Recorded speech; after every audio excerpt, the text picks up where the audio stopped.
الحمد لله وحده والصلاة والسلام على من لا نبي بعده أما بعد أعوذ بالله من الشيطان الرجيم بسم الله الرحمن الرحيم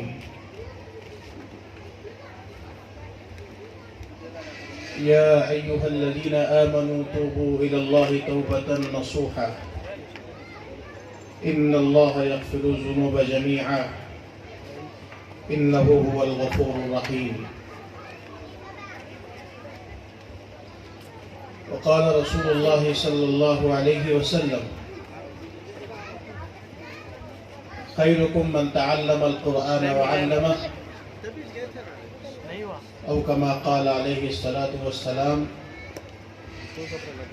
وقال رسول الله صلى الله عليه وسلم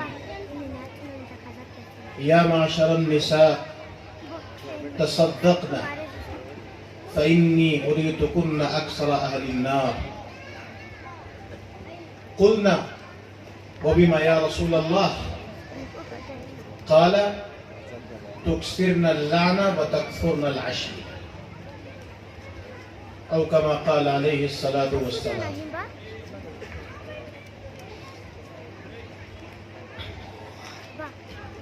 قابل قدر علماء کرام، بزرگوں، دوستوں اور عزیز بچوں اور پردہ نشین ماؤں بہنوں،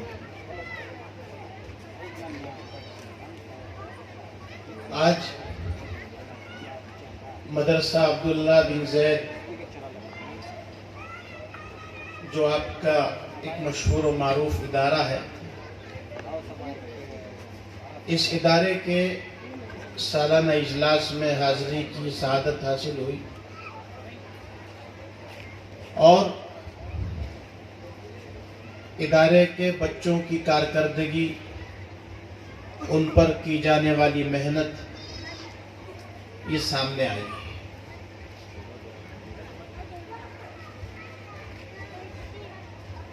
جن بچوں نے قرآن کریم مکمل کیا ہے، جن کو آج دستار فضیلت باندھی گئی ہے یا جن کو انعامات سے نوازا گیا ہے، یہ تو ایک معمولی سی جھلک ہے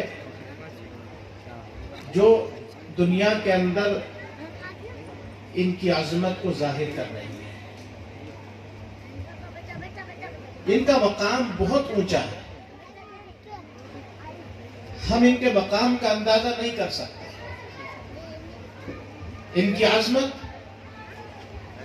اور ان کے بلند درجے کو آقائے نامدار سرکار دو جہاں صلی اللہ تعالی علیہ وسلم نے ان الفاظ میں بیان فرمایا کہ خیرکم من تعلم القرآن وعلمہ.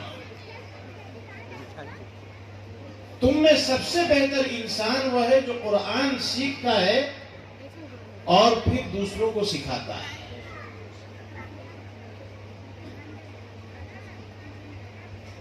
اور کیوں نہ ہو؟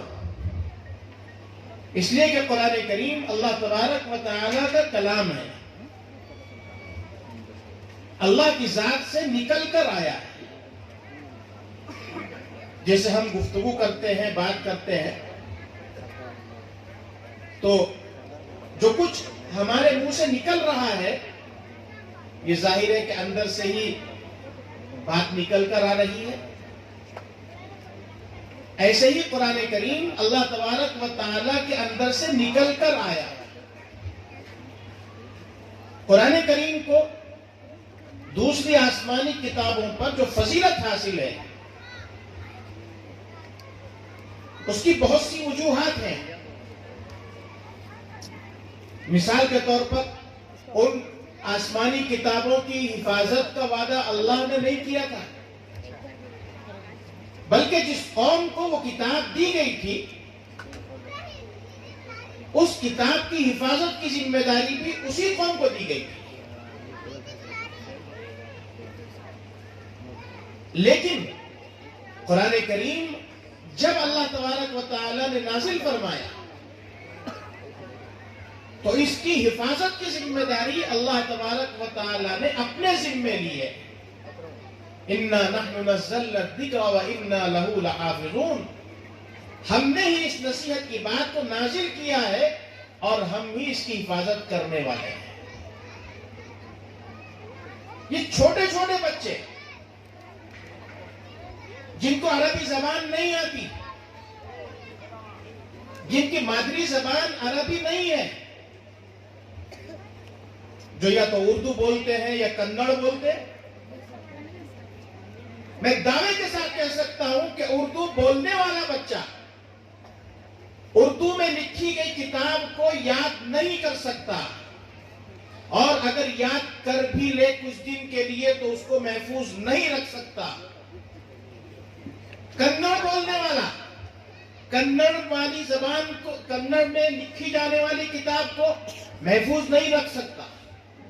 لیکن یہ قرآن جو ہماری زبان میں نہیں ہے، جس زبان کو ہم سمجھتے نہیں ہیں، جس کے معنی ہمیں معلوم نہیں ہے، اس زبان میں نازل ہونے والی یہ کتاب ہمارے یہ 8-8 سال کے 9 سال کے بچے اپنے سینے کے اندر محفوظ کر لیتے ہیں.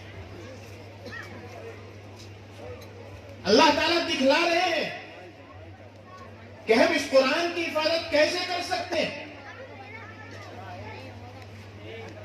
اگر کوئی وقت خدا نہ خواستہ اس کائنات کے اندر ایسا آئے کہ قرآن کریم کے جتنے نسخے موجود ہیں ان تمام نسخوں کو جلا دیا جائے، برباد کر دیا جائے، تو ان حفاظ قرآن کریم کے سینوں میں وہ قرآن ایسا محفوظ ہے کہ اس کو دوبارہ مرتب کرنا، اس کو دوبارہ چھاپنا کوئی مشکل نہیں ہے.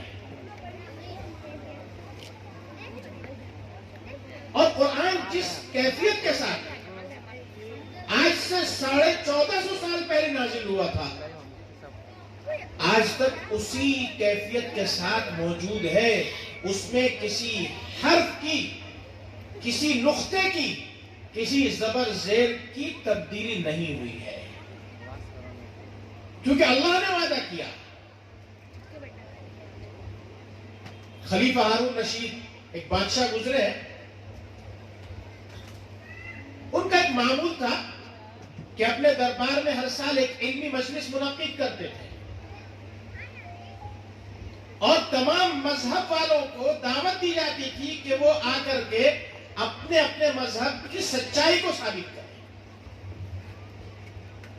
اس میں مسلمان علماء بھی آتے تھے، اس میں یہودی علماء بھی آتے تھے، عیسائی علماء بھی آتے تھے. ایک مجلس کے اندر ایک عیسائی عالم آیا اور اس نے اپنے مذہب کو ثابت کرنے کے لیے بڑے اچھے انداز سے تقریر کی.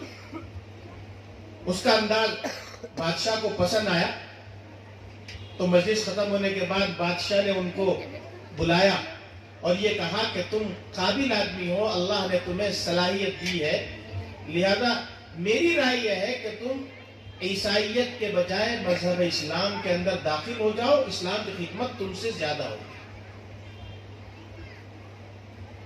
وہ کہنے لگا کہ نہیں، میں تو اپنے مذہب کا پکا آدمی ہوں، میں کیوں اسلام قبول کر لوں. بات ختم ہو گئی. بادشاہ نے مجبور نہیں کیا کہ تمہیں اسلام قبول کرنا پڑے گا، اس لیے کہ اسلام کسی بھی زمانے کے اندر زبردستی کسی کو قبول نہیں کرایا گیا. تلوار کے زور پر اسلام نہیں پھیلا. اسلام پھیلا مسلمانوں کے اخلاق سے، مسلمانوں کے کردار سے. مجلس ختم ہو گئی. اگلے سال وہی مجلس ہوئی تو بادشاہ یہ دیکھ کر حیران رہ گیا کہ گزشتہ سال جو آدمی عیسائیت کی تبلیغ کر رہا تھا آج وہ اسلام کی تبلیغ کر رہا ہے. مسلمان مبلغ کی حیثیت سے موجود ہے، اسلام کی حقانیت کو بڑے دلائل کے ساتھ اس نے بیان کیا. مجلس کے بعد بادشاہ نے پوچھا کہ کیا وجہ ہوئی، تم نے اسلام کیسے قبول کیا؟ میں نے جب تمہیں اسلام کی دعوت دی تھی تم نے منع کر دیا تھا، لیکن آج میں دیکھ رہا ہوں کہ تم مسلمان ہو، وجہ کیا ہے؟ تو اس نے بتایا کہ کہ جب آپ نے مجھے اسلام کی دعوت دی تو میں نے جانے کے بعد سوچا کہ میں پیدائشی طور پر عیسائی ہوں، میں نے عیسائیت کے علاوہ کسی مذہب کا مطالعہ نہیں کیا. مجھے میرے باپ نے بتا دیا، میری ماں نے بتا دیا کہ عیسائیت حق ہے، میں اس کو مان رہا ہوں. لیکن اللہ نے مجھے عقل دی ہے، مجھے علم دیا ہے، مجھے تمام مذاہب کا جائزہ لینا چاہیے کہ کون سا مذہب سچا ہے. چنانچہ میں نے ایک طریقہ اختیار کیا. میں بہت اچھا لکھتا ہوں، بہت اچھی کتابت کرتا ہوں. میں نے اپنے ہاتھ سے انجیل لکھی اور اس انجیل کے اندر اپنی طرف سے کچھ تبدیلیاں کر دی، بڑا خوبصورت بنا کر کے پیش کیا اور لے جا کر کے اپنے گرجا گھر میں اپنے پادریوں کو دیا کہ میں نے یہ کتاب اپنے ہاتھ سے لکھی. پادری نے یہ نہیں دیکھا کہ اس کتاب کے اندر کیا ہے، اس کو خوشی کے ساتھ قبول کیا اور اپنے چرچ کے اندر لے جا کر کے رکھ دیا. اس آدمی کے ذہن میں یہ بات آئی کہ یہ مذہب سچا نہیں ہو سکتا. اس پادری نے یہ نہیں تحقیق کی کہ اس کتاب کے اندر کیا ہے، اس کی ظاہری خوبصورتی کو دیکھ کر کے قبول کر لیا. اس کے بعد میں نے تورات لکھی اور اس کے اندر بھی اپنی طرف سے تبدیلیاں کی. اور پھر یہودی علماء کے پاس گیا، انہوں نے بھی کتاب کی خوبصورتی دیکھ کر کے اس کو قبول کر لیا. کچھ پوچھا نہیں، کچھ دیکھا نہیں. تیسرے نمبر پر میں نے قرآن کریم کو لیا اور قرآن کریم بہت خوبصورت لکھا. اس کے اندر بھی اپنی طرف سے کچھ تبدیلیاں کی اور مسلمان علماء کے پاس پہنچا. جہاں بھی پہنچا اس نے دیکھا، قرآن کریم کو پڑھا، اس نے دیکھا کہ اس کے اندر تبدیلی ہوئی ہے، واپس کر دیا. کسی نے قبول نہیں کیا. تو میں اس نتیجے پر پہنچا کہ مذہب اگر کوئی حق ہے تو وہ اسلام ہے. اس لیے میں نے اسلام قبول کیا. وہ پہلی کتابیں اس وقت تک موجود رہی جب تک ان کتابوں کو لانے والے رسول موجود رہے. ان رسولوں کے جانے کے بعد ماننے والوں نے اپنی منشا کے مطابق، اپنی خواہش کے مطابق تبدیلیاں شروع کر دی. آج ہم دعوے کے ساتھ یہ بات کہہ سکتے ہیں کہ اگر تورات کہیں پر موجود ہے، اگر کہیں پر زبور موجود ہے، اگر کہیں پر انجیل موجود ہے، تو اس شکل و صورت کے اندر نہیں ہے جس شکل و صورت کے اندر اللہ نے نازل کی تھی.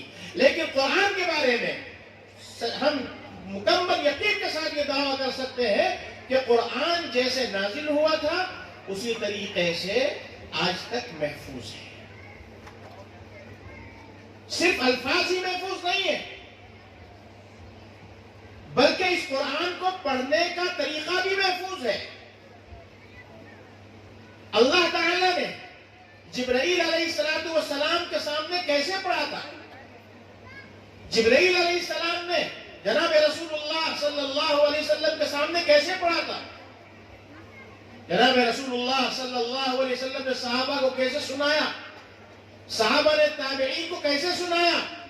تابعین نے تبع تابعین کو کیسے سنایا؟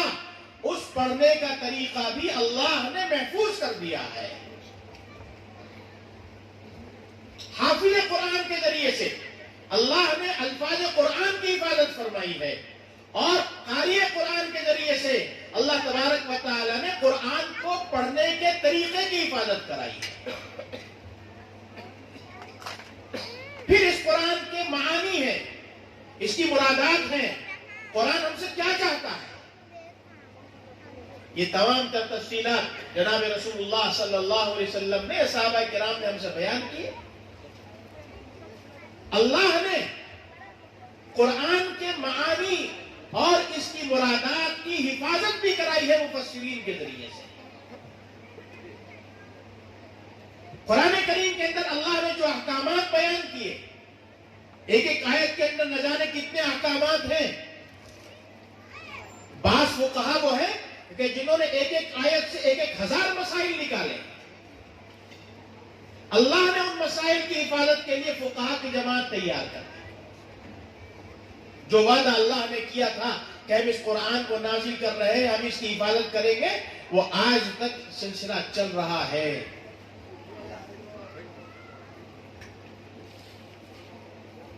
تو ایک تو اس اعتبار سے قرآن ان کتابوں سے افضل کہ اس کی حفاظت کا ذمہ اللہ نے لیا.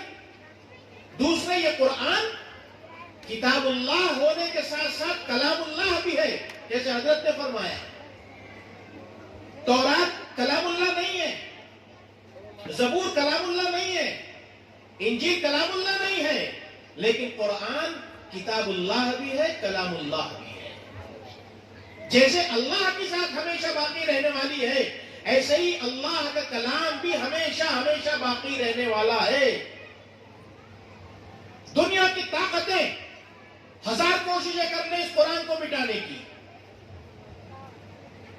لیکن ان کی کوئی کوشش کامیاب نہیں ہو سکتی. جس وقت سے قرآن نازل ہوا, اس وقت سے قرآن کو جھٹلانے کے لیے مشرکین مکہ نے سازشیں کی ہیں. یہ کہہ دیا کہ یہ قرآن اللہ کا کلام نہیں, یہ قرآن تو محمد اپنی طرف سے گھڑ کر لے آتے ہیں اور کہہ دیتے ہیں کہ اللہ نے اتارا ہے. قرآن نے چیلنج کیا کہ اگر تم اس کو اللہ کا کلام نہیں سمجھتے, اگر تم یہ سمجھتے ہو کہ محمد نے اس کلام کو بنایا, تو تم بھی محمد کے جیسے ہو, تم بھی فصیح و بلیغ عربی جانتے ہو, عربی کے اندر ماہر ہو, تو ایسا کرو اس جیسا قرآن بنا کر کے لے آؤ. اور کسی ایک آدمی کو نہیں, کسی ایک جماعت کو نہیں, ساری دنیا کے اندر جتنے انسان ہیں, جتنے جنات ہیں, اللہ کے علاوہ جن جن چیزوں کی پوجا کی جا رہی ہے, سب مل کر کے اگر اللہ کے کلام جیسا کلام لانا چاہو تو تمہارے بس کی بات نہیں ہے. ایک قرآن تو دور کی بات ہے, قرآن کی ایک چھوٹی سے چھوٹی سورت بھی تم پیش نہیں کر سکتے, قرآن کی چھوٹی سے چھوٹی سورت کا مقابلہ نہیں کر سکتے ہو. عربوں کے یہاں ایک دستور تھا, چونکہ وہ عرب لوگ بہت بڑے بڑے شاعر گزرے ہیں, اگر کوئی شعر کہتا تھا تو اس شعر کو کسی کاغذ پر لکھ کر کے خانہ کعبہ کے اندر چپکا دیا جاتا تھا. مقصد یہ ہوتا تھا کہ تمام لوگوں کو چیلنج ہے کہ تم اس جیسا شعر بنا کر کے پیش کرو. جب قرآن کریم کی آیت نازل ہوئی, وَإِن كُنتُمْ فِي رَيْبٍ مِّمَّا نَزَّلْنَا عَلَىٰ عَبْدِنَا فَأْتُوا بِسُورَةٍ مِّن مِّثْلِهِ, کہ اگر تم شک میں مبتلا ہو اس کتاب کے بارے میں جو ہم نے اپنے بندے پر نازل کی ہے, کہ یہ کتاب اس نے اللہ نے نازل نہیں کی, تو اس جیسے ایک سورت بنا کر کے لے آؤ. تو قرآن کریم کی سب سے چھوٹی سورت ہے سورہ کوثر, اِنَّا أَعْطَيْنَاكَ الْكَوْثَرَ فَصَلِّ لِرَبِّكَ وَانْحَرْ إِنَّ شَانِئَكَ هُوَ الْأَبْتَرُ. وہ سورت لکھ کر کے خانہ کعبہ کے اندر چپکا دی گئی. وہ تمام عرب کو چیلنج کر دیا گیا کہ اگر تم قرآن کو یہ سمجھتے ہو کہ قرآن محمد نے بنایا, تو تم اس جیسی سورت بنا کر کے لے آؤ. کوششیں کی ہیں, حضور کو جھٹلانے کا موقع تھا, ایسا نہیں کوشش نہیں ہوئی,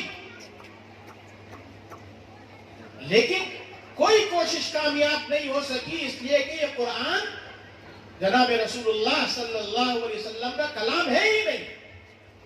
یہ تو اللہ کا کلام ہے, اور اللہ کے کلام کا مقابلہ کرنا کسی انسان کے بس کی بات نہیں ہے.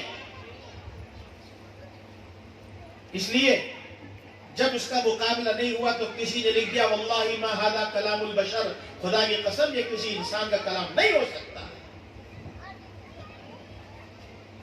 یہ قرآن اللہ کا کلام ہے, اور جب انسان قرآن پڑھتا ہے وہ اللہ سے گفتگو کرتا ہے, اللہ سے بات کرتا ہے. قرآن پڑھنے والے کا احساس کیا ہے, اس کا مقام کیا ہے؟ حضرت ابی ابن کعب رضی اللہ تعالیٰ کو بہت مشہور صحابی ہیں، بہت بہترین قرآن پڑھتے ہیں. حضور نے ان کو سید القراء کا لقب دیا تھا کہ تمام قاریوں کے سردار ہیں. ایک دفعہ وہ حضور کے پاس آئے تو حضور نے فرمایا کہ ابی، یہ جبرائیل ہے. جبرائیل علیہ السلام اللہ کے فرشتے ہیں جو حضور کے پاس وحی لے کر آتے ہیں. یہ اللہ کا پیغام لائے ہیں کہ ابی سے کہو کہ قرآن سنائیں. اللہ نے پیغام بھیجا آسمانوں سے کہ ابی سے کہو کہ قرآن سنائیں. میں بھی قرآن سنوں گا، تم بھی قرآن سنو. حضرت ابی ابن کعب رضی اللہ تعالیٰ عنہ کہنے لگے یا رسول اللہ، کیا اللہ نے میرا نام لیا ہے؟ اللہ نے میرا نام لے کر کہا کہ ابی قرآن پڑھے گا. کتنا بڑا احساس ہے کہ جس کا کلام ہے وہ خود فرمائش کر رہا ہے کہ فلاں انسان میرا کلام پڑھ کر سنائے. حضور نے کہا کہ ہاں اللہ نے تمہارا نام لیا ہے. تو ابی ابن کعب رضی اللہ تعالیٰ رونے لگے. یہ مقام کیوں ملا؟ قرآن پڑھا، قرآن سے تعلق رکھا، اس لیے یہ مقام ملا. ایک صحابی ہیں ابو ذر، حضرت ابو ذر غفاری رضی اللہ تعالیٰ عنہ. حضرت جبرائیل حضور کے پاس ہیں. حضرت جبرائیل کہنے لگے یا رسول اللہ، ابو ذر آ رہے ہیں. حضور نے پوچھا ابو ذر کو تم کیسے جانتے ہو؟ اتنے سارے صحابہ ہیں، ابو ذر کا تمہیں کیا پتا؟ کہنے لگے کہ یا رسول اللہ، ابو ذر کو زمین والے اتنا نہیں جانتے جتنا آسمان والے جانتے ہیں. فرشتے جتنا زیادہ ابو ذر کو جانتے ہیں، انسان اتنا نہیں جانتے. حضور نے پوچھا کہ کیوں، کیا مقام ہے، کیا وجہ ہے؟ کہنے لگے کہ ابو ذر کے اندر دو عادتیں ہیں. ایک تو قرآن بہت زیادہ پڑھتے ہیں، اور دوسرے اپنے آپ کو چھوٹا سمجھتے ہیں. بڑا ہی نہیں ہے دماغ کے اندر. جب انسان نیکی کرتا ہے، کوئی اچھا کام کرتا ہے زیادہ، تو اس کے مزاج کے اندر بڑائی آ سکتی ہے. لیکن ابو ذر اتنا قرآن سے تعلق رکھنے کے باوجود اپنے آپ کو حقیر سمجھتے ہیں. اس لیے اللہ نے یہ مقام دیا. قرآن پڑھنے والے کی عظمت کا اندازہ اس سے بھی کر سکتے ہیں کہ جناب رسول اللہ صلی اللہ علیہ وسلم جب کوئی وفد کہیں پر بھیجا کرتے تھے تو جس شخص کو سب سے زیادہ قرآن یاد ہوتا تھا اس کو لشکر کا سردار بنایا جاتا تھا. اگرچہ وہ کم عمر ہے، لیکن قرآن کی کثرت کی وجہ سے، قرآن زیادہ یاد ہونے کی وجہ سے اس کو لشکر کا سردار بنا دیا جاتا تھا. یہ قرآن کی عظمت ہے. قرآن کی بنیاد پر ان کا یہ مقام ہوا. قرآن کے ساتھ جس کا تعلق ہو گیا، اللہ نے اس کا مقام اونچا کر دیا. یہ حفاظ آج جن کا یہ اعزاز ہوا، جب قیامت واقع ہوگی اور لوگوں کو ان کے اعمال کا حساب دے کر کے، ان کے اعمال کا حساب لے کر کے جنت یا جہنم کا فیصلہ ہو رہا ہوگا، اس وقت اللہ رب العزت ان حفاظ کرام کو یہ اعزاز بخشیں گے کہ ان کے خاندان میں 10 ایسے افراد جن کی بدعملی کی وجہ سے، جن کے گناہوں کی وجہ سے ان کے لیے جہنم واجب ہو چکی ہوگی، یہ ان کے لیے سفارش کریں گے تو اللہ تبارک و تعالی ان کی سفارش کی وجہ سے ان کو جہنم سے نکال کر جنت میں داخل فرمائیں گے. اور ان کو کہہ دیا جائے گا اقرا وارتقی ورتل کما کنت ترتل فی الدنیا، قرآن پڑھتا جا جیسے کہ دنیا میں ٹھہر ٹھہر کر پڑھتا تھا، ایسے قرآن پڑھتا جا، جنت کے درجوں میں چڑھتا چلا جا. فإن منزلك عند آخر آیت تقرأها، تیری منزل وہی ہوگی جہاں تیری آخری آیت مکمل ہوگی. اور ان کے ساتھ ساتھ ان کے والدین کا بھی اعزاز ہوگا. اللہ تبارک و تعالی ان کے والدین کے سروں پر بڑا قیمتی تاج پہنائیں گے.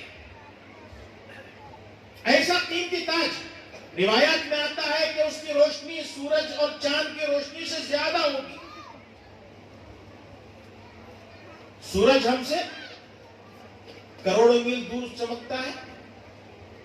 زمین سے اس کا فاصلہ تقریباً 14 کروڑ میل ہے، لیکن جب چمکتا ہے تو پوری کائنات منور ہو جاتی ہے، روشن ہو جاتی ہے.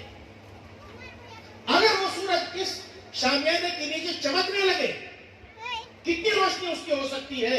اس سے زیادہ روشنی اس تاج کی ہوگی جو حافظ قرآن کے والدین کو پہنایا جائے گا.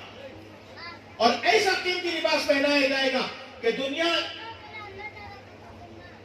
کے اندر انسان اس کے بارے میں سوچ بھی نہیں سکتا.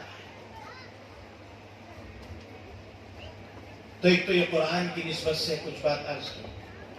دوسرے میں نے ایک حدیث اور پیش کی تھی، چونکہ یہاں میری مائیں بہنیں بھی موجود ہیں. روایت میں آتا ہے کہ عید کا موقع تھا. چونکہ مائک کا تو زمانہ تھا نہیں، مرد الگ رہتے تھے، عورتیں ذرا الگ رہا کرتی تھی. آپ نے مردوں کو خطبہ دیا، وہاں سے واپسی میں عورتوں کے درمیان تشریف لے گئے اور وہاں ان کو خطبہ دیا. اس خطبے کے اندر حضور اکرم صلی اللہ علیہ وسلم نے عورتوں کو خطاب کرتے ہوئے فرمایا، اے عورتوں کی جماعت، تم کثرت سے صدقہ کیا کرو. جہاں اور بہت سی باتیں فرمائی، وہاں یہ فرمایا کہ تم صدقہ زیادہ کیا کرو، اس لیے کہ جہنم کے اندر میں نے تمہاری تعداد زیادہ دیکھی ہے.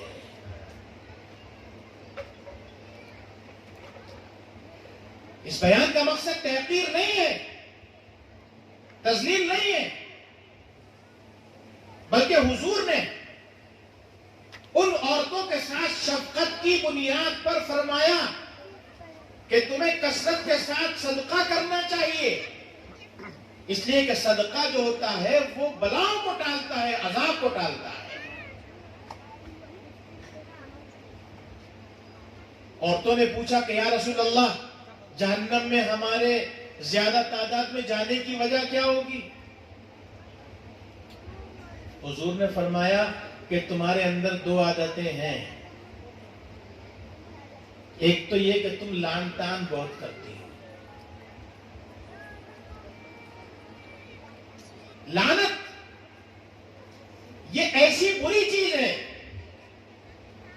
کہ کسی انسان کیا کسی جانور کو بھی لعنت بھیجنے کی اجازت نہیں ہے.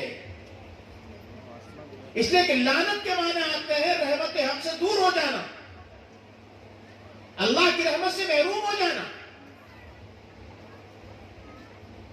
اس لیے کسی انسان کو نام لے کر کے اس کو لعنت بھیجنا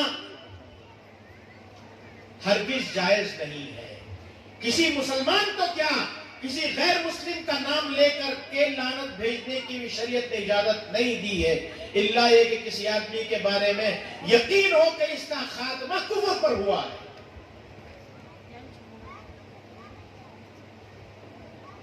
لیکن عام طور پر عورتوں کی عادت ہوتی ہے کہ جہاں کسی سے ذرا سی ناراضگی ہوتی ہے اس کے لیے لعنت ملامت کے الفاظ استعمال کرنے لگتی ہے. تجھ پر لعنت ہو، تجھ پر خدا کی مار ہو، تو مردود ہو جائے، تو راندہ درگاہ ہو جائے. یہ لعنت ملامت جو ہے جس طریقے سے عورتوں کے لیے جائز نہیں، ایسے ہی مردوں کے لیے بھی جائز نہیں ہے. تو ایک سبب بتلایا لعنت ملامت، اور دوسرے فرمایا وَتَكْفُرْنَ الْعَشِيرَ، تم اپنے شوہروں کی نافرمانی کرتی ہو، ناشکری کرتی ہو. روایات بتلاتی ہیں کہ شوہر ظاہر ہے کہ جو کچھ محنت کرتا ہے مرد، اس کی محنت کا زیادہ تر جو مقصد ہوتا ہے وہ اپنے گھر کی عورتوں اور اپنے بچوں کو راحت و آرام پہنچانا ہوتا ہے، دن بھر محنت کرتا ہے۔ مقصد کیا ہوتا ہے کہ جو پیسہ ملتا ہے اس کو اپنی بیوی پر، اپنی بہنوں پر، اپنے بچوں پر خرچ کرتا ہے، ان کو ہر طرح کا راحت و آرام پہنچانے کی فکر کرتا ہے، ہر طرح کی نعمت اس کو پہناتا ہے، اس کو لا کر کے دیتا ہے، چاہے وہ اس کے کپڑے ہوں، چاہے وہ اس کا زیور ہو، یا اس کے لیے مکان کا نظم کرنا ہو، جو کچھ اس کے بس میں ہوتا ہے سب کچھ کرتا ہے، ہمیشہ کرتا ہے۔ لیکن اگر کسی مرتبہ، ایک مرتبہ بھی بیوی کی بات نہیں مانی، اس کی رائے ٹھکرا دی، تو بس الفاظ ایسے نکلتے ہیں کہ میں نے تو تیرے گھر کے اندر کچھ دیکھا ہی نہیں، مجھے تو کبھی خوشی ملی ہی نہیں، میں تو جب سے تیرے گھر میں آئی ہوں میری تو قسمت ہی پھوٹ گئی ہے۔ ساری زندگی کی محنت اور جد و جہد اور قربانی جو ہے ایک لمحے کے اندر فراموش کر دی جاتی ہے، لیکن سب نہیں کرتی ہیں ایسا، لیکن اس کی عادت ہوتی ہے۔ اس لیے اللہ کے نبی نے فرمایا کہ تمہارے اندر چونکہ یہ دو خصلتیں ہیں، اس لیے تم اللہ کی راہ میں صدقہ کیا کرو تاکہ اللہ کے عذاب سے بچ جاؤ۔ ہماری مائیں، ہماری بہنیں اپنے بچوں کے لیے سب سے پہلا مدرسہ ہے، سب سے پہلی درسگاہ ہے۔ بچہ سب سے پہلے اپنی ماں کی گود میں ہی سیکھتا ہے، ماں ہی اس کی تربیت کرتی ہے، ماں ہی اس کو اچھے اخلاق سے آراستہ کرتی ہے، اس کو اچھائی سکھاتی ہے۔ اس لیے ماں کی ذمہ داری ہوتی ہے، باپ کی بھی ذمہ داری ہے، لیکن باپ تو چونکہ دن بھر کام کے سلسلے میں باہر رہتا ہے، اس لیے ماں کی ذمہ داری زیادہ ہوتی ہے کہ وہ اپنی اولاد کی تربیت جو ہے اچھے انداز سے کرے۔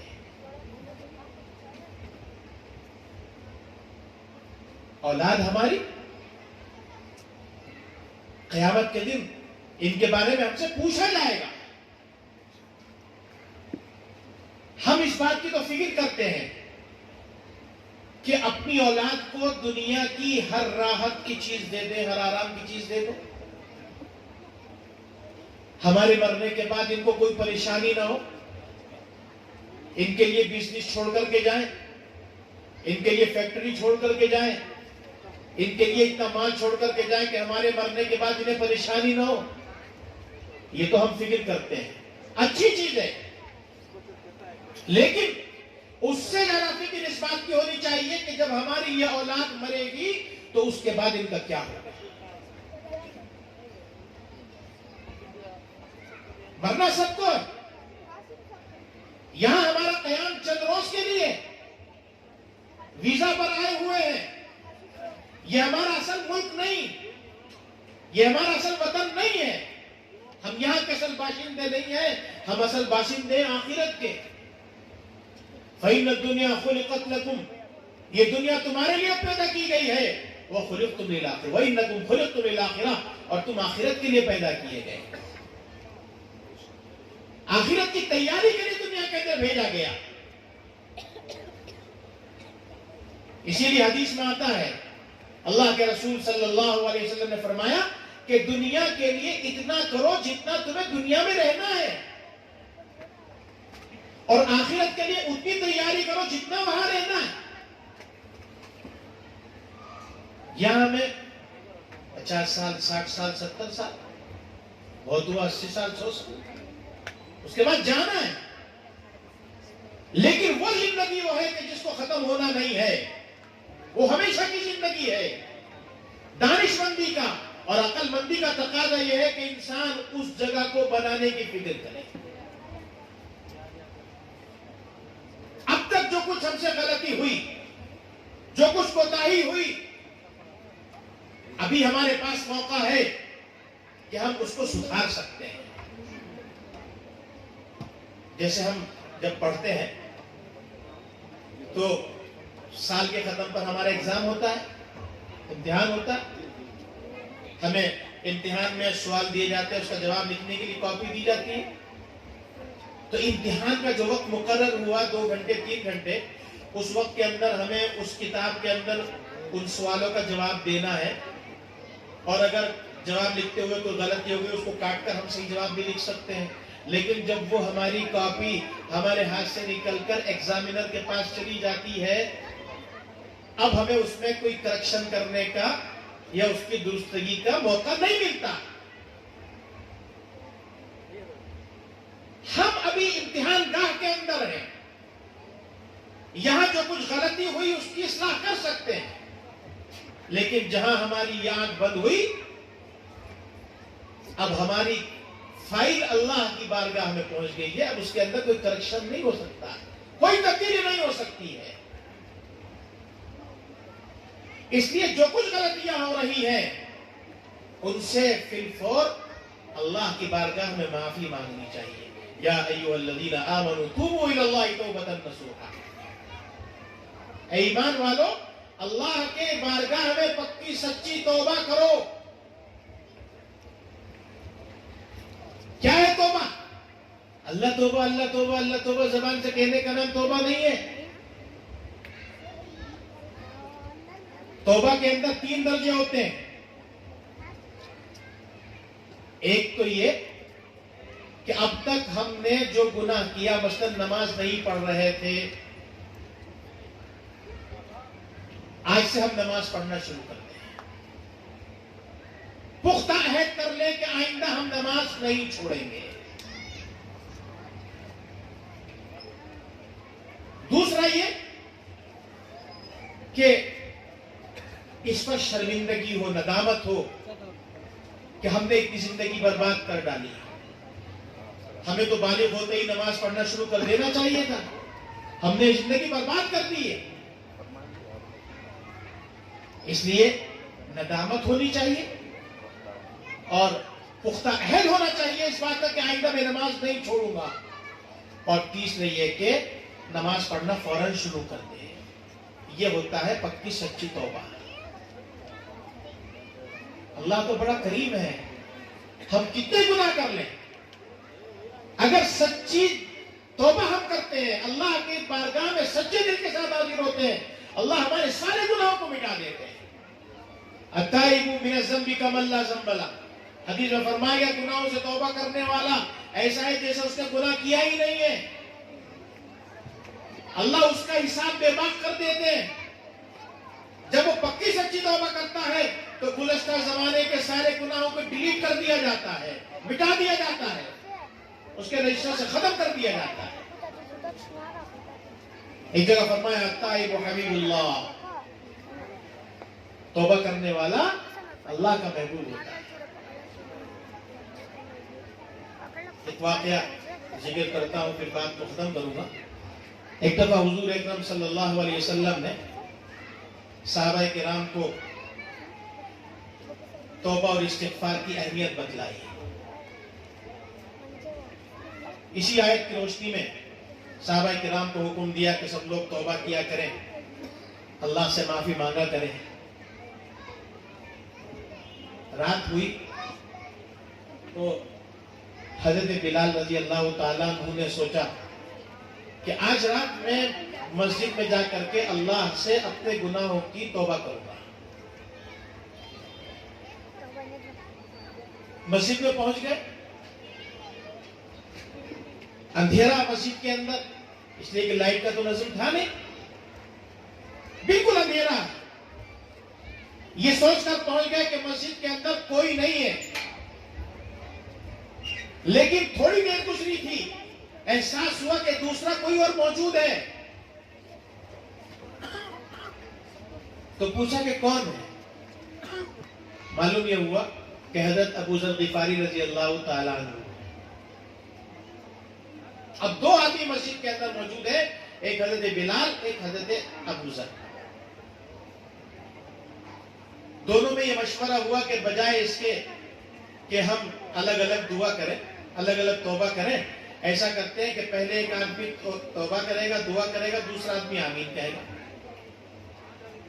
پھر ترتیب بدل دیں گے کہ دوسرا آدمی دعا کرے گا پہلا آدمی آمین کہے گا. چنانچہ پہلے حضرت بلال نے دعا کی اور حضرت ابو ذر آمین کہتے رہے, معافی مانگتے رہے, توبہ کرتے رہے. پھر نمبر آیا حضرت ابو ذر رضی اللہ تعالیٰ عنہ کا, انہوں نے توبہ کرنی شروع کر دی اور حضرت بلال آمین کہنے لگے. تو حضرت ابو ذر رضی اللہ تعالیٰ عنہ نے دعا کی, اے اللہ جنت کے اندر ہمیں حضور کا ساتھ نصیب فرما. بلال کی آواز ہی نہیں آئی. حضرت ابو ذر کو خیال ہوا کہ شاید بلال نے میری آواز سنی نہیں. ذرا بلند آواز سے کہا, اے اللہ جنت کے اندر حضور کا ساتھ نصیب فرما. پھر کوئی آواز نہیں آئی. پھر ابو ذر نے ایک اور مرتبہ اور بلند آواز سے کہا, کوئی آواز نہیں آئی. تو حضرت ابو ذر نے غور کیا, معلوم یہ ہوا کہ بلال جو ہے بے ہوش ہو گئے.